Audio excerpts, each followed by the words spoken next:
Le dernier quart d'heure de Smart Bourse. Chaque soir, c'est le quart d'heure thématique. Une fois par mois, nous faisons le point sur l'actualité de l'industrie ETF avec les éléments d'analyse apportés par les équipes de Yomoni et son directeur des investissements, Olivier Malteste, qui est à mes côtés. Bonsoir Olivier. Bonsoir Edouard. Merci beaucoup. Merci de nous faire profiter de cet observatoire des ETF que vous avez lancé il y a plusieurs années maintenant chez Yomoni. Pour dire un mot déjà de ce qui s'est passé en termes de flux sur le mois de juin 2024. C'est un bon mois. Ouais. Le mois de juin est un bon mois puisqu'on a 19 milliards globalement de souscriptions sur les ETF en Europe.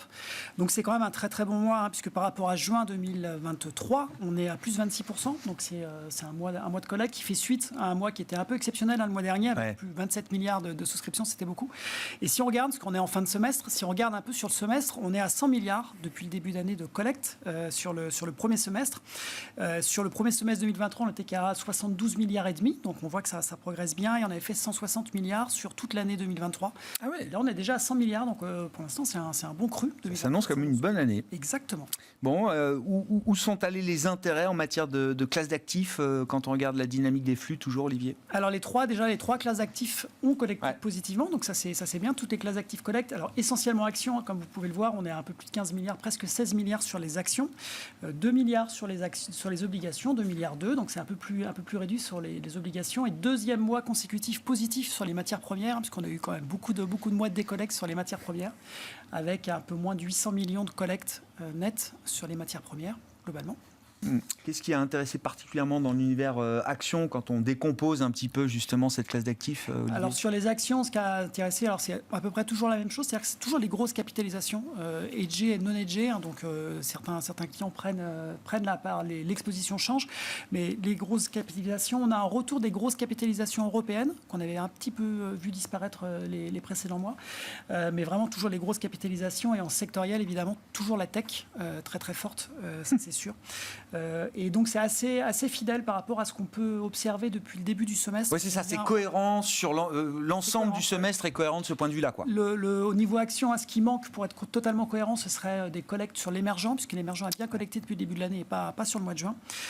Et aussi les grosses capitalisations européennes, là, qui sont revenues ce mois-ci et qui sont plutôt en décollecte depuis le début de l'année.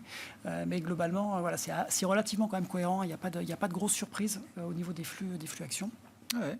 Bon, intéressant, effectivement. Bon, grosse capi, effectivement. Alors, la séance d'hier montre qu'il y a eu un peu de revanche des petites capitalisations boursières. On verra comment ça se traduit dans les flux des prochaines semaines. Mais c'est vrai que le mois de juin, de ce point de vue-là, était encore un bon mois pour les large caps par rapport au small cap. Aucun doute là-dessus. Sur la partie obligataire, Olivier, qu'est-ce qu'on peut dire des intérêts des clients? Sur la partie obligataire, pareil, c'est surtout les obligations mondiales qu'on continue à collecter, qui soient couvertes ou non couvertes, les deux. Les obligations à échéance, toujours. Ça, c'est vraiment, ça a été lancé. Ça va bientôt faire un an, et c'est vrai que tous les mois ça continue de collecter très très fort sur les ETF. On verra qu'il y a de plus en plus d'acteurs aussi qui se mettent les baisses de taux arrivent, donc il faut verrouiller le rendement maintenant. C'est ça. C'est un beau succès, donc tous les mois ça collecte bien. Et puis aussi l'investissement, donc investment grade au niveau européen, donc les entreprises européennes aussi ont drainé des flux positifs. Ce qui a moins collecté, c'est le souverain euro, donc il y a certainement un effet aussi, un peu hésitation par rapport aux élections françaises qu'on ferait. Oui, la dissolution était annoncée le 9 juin, donc au début du mois de juin. Donc, tout le mois de juin a été porté par ça, et donc ça c'est vraiment ce qui a un peu moins, ce qui a moins collecté. Et toujours le souverain, l'émergent libellé en devise locale. Donc il y a toujours quand même plutôt des rachats sur cette rachat sur la dette émergente en devise locale, d'accord. Tout à fait. Okay. Sur la dimension ESG, ça fait un moment que vous nous dites que la dynamique est assez médiocre par rapport à ce qu'on a pu observer sur les années précédentes, notamment. Ça a l'air de se redresser un peu quand même en juin, Olivier? Alors ça se redresse un peu en juin, donc c'est pas encore non plus, mais ça se redresse, puisqu'on a 22% de la collecte sur les ETF actions qui s'est portée sur le ESG. Donc c'est cohérent avec globalement l'encours global qui est sur le ESG, entre le ESG non ESG, 22%, c'est cohérent, donc c'est pas non plus une hausse, un accroissement des encours, mais en tout cas on est revenu sur quelque chose qui était relativement cohérent. 17% seulement sur l'obligataire, donc c'est relativement faible toujours. Mais c'est surtout lorsqu'on regarde sur le semestre, les ETF actions, donc la part qui prennent en compte les critères extra-financiers, donc vraiment l'ESG, ça ne représente que 5% de la collecte des ETF actions, donc c'est vraiment très très faible. 5%, c'est très très faible. On voit bien que c'est une année pour l'instant très difficile sur l'ESG. Sur le côté obligataire, on est à 23%, ce qui correspond en gros aux encours. Donc, il n'y a pas de gain de part de marché, mais en tout cas, il n'y a pas de perte non plus sur le côté obligataire. Par contre, sur le côté action, on a même eu un mois de décollecte. C'était le mois d'avril. Mais globalement, c'est une année encore très compliquée sur l'ESG. Il n'y a pas eu de vrai retour de cette dimension-là, effectivement, à travers les investissements réalisés en ETF. Un mot rapide peut-être du palmarès des émetteurs et d'ETF, pour dire également aussi un mot des produits qui ont été lancés là sur le mois de juin. Alors sur les émetteurs et sur les rangs, sur les flux, il n'y a pas de grande surprise. Sur les 4 premiers, c'est BlackRock, DWS, Amundi et Vanguard, et en cohérence avec leurs encours. Donc on est vraiment, c'est cohérent sur juin par rapport au début de l'année. Si on regarde un petit peu, peut-être, nous, du coup, j'ai essayé de regarder un peu sur le semestre en pourcentage de croissance, puisqu'en fait ça bouge peu, mais pour essayer de voir, alors évidemment, moins on a d'encours, plus c'est facile d'avoir des taux de croissance importants, mais les deux qui collectent le plus en termes de taux de croissance, c'est WisdomTree d'un côté et Invesco sur le semestre. BlackRock arrive 5e avec 8% de taux de croissance, mais c'est quand même, quand on voit la taille, c'est compliqué d'avoir une croissance importante. Donc voilà, on a Vanguard aussi qui fait un bon premier semestre globalement en termes de collecte, mais pas de gros changements en termes à la fois de part de marché évidemment et puis d'évolution sur les souscriptions. Beaucoup de lancements de nouveaux ETF au mois de juin. Oui, alors il y a beaucoup de lancements et puis il y a aussi toujours des restructurations de gamme, mais on a 27 nouveaux ETF globalement.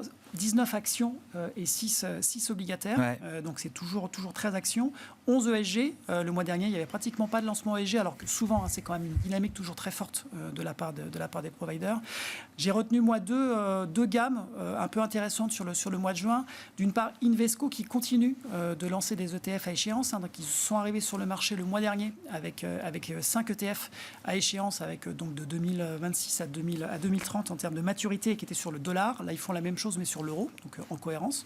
Donc ça nous fait 3 acteurs qui ont des obligations d'échéance, puisqu'il y avait BlackRock. Amundi aussi s'est lancé il y a quelques mois, et là maintenant Invesco. Et la deuxième gamme que j'ai trouvée intéressante, là c'est sur le côté action, c'est iShares qui a lancé une gamme d'ETF sur la transition climatique. Donc c'est vraiment du géographique. Donc ils ont du monde, de l'Europe, de la zone euro, des US et du Japon.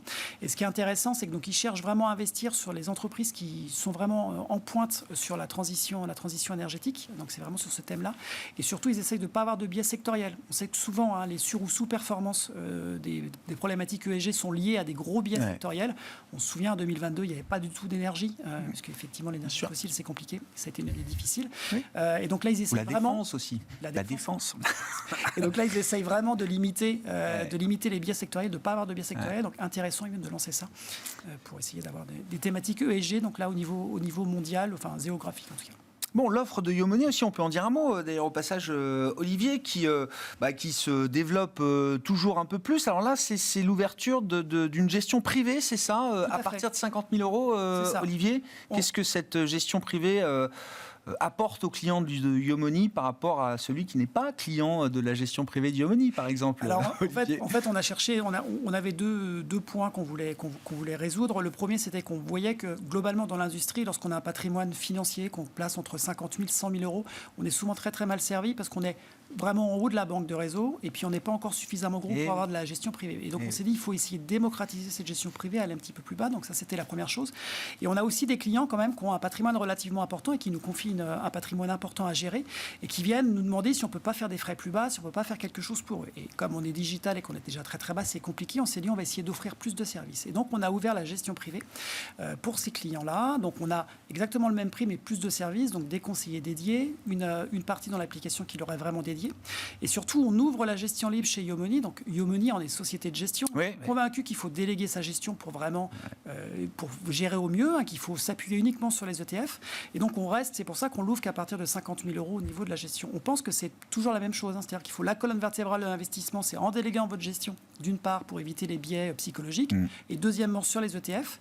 Par contre, on est d'accord et on a compris le message, où vraiment beaucoup de clients nous le demandaient en disant à partir de 50 000 euros, vous pouvez commencer à diversifier, à vouloir faire autre chose. Donc on ouvre la gestion libre avec plus de 1000 UC disponibles directement, avec un fonds en euros boosté évidemment, et même un fonds structuré. On ouvre un produit structuré sur lequel on va apporter la patte YoMoney, c'est-à-dire une transparence sur les frais, des frais plus bas, donc exactement comme sur le Brandé Yomoni. Brandé Yomoni, voilà, émis par BNP Paribas, mais brandé Yomoni, sur lequel on affiche clairement les frais qu'on trouve dessus, hein, on maîtrise les frais pour qu'ils soient au plus bas possible, et on a une approche vraiment, on yomonise le produit structuré entre guillemets, mais on essaye vraiment d'apporter toujours ce qui a fait notre succès, des frais bas. C'est plus uniquement des ETF là aujourd'hui. Exactement, donc ça restera la colonne vertébrale et l'essentiel. Par contre, vous pouvez diversifier maintenant un peu plus chez Yomoni. Il nous reste 30 secondes pour dire un mot de votre positionnement en termes de gestion, effectivement, là, pour le compte de vos clients, Olivier. Alors, on est sur un profil plutôt équilibré. On est resté équilibré, donc 50-50 actions-obligations. On a toujours nos 2 paris sectoriels qui sont la techno et la santé, sur lesquels on compte beaucoup. Et on continue, nous, à penser que ce sont 2 biais. Alors, surtout la techno, que c'est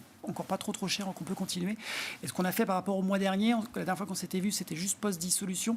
On avait un biais exposition action européenne qu'on a coupé par prudence. Et voilà. Donc, en attendant d'y voir plus clair. Exactement. Je crois que c'est le cas de, effectivement, beaucoup de gens.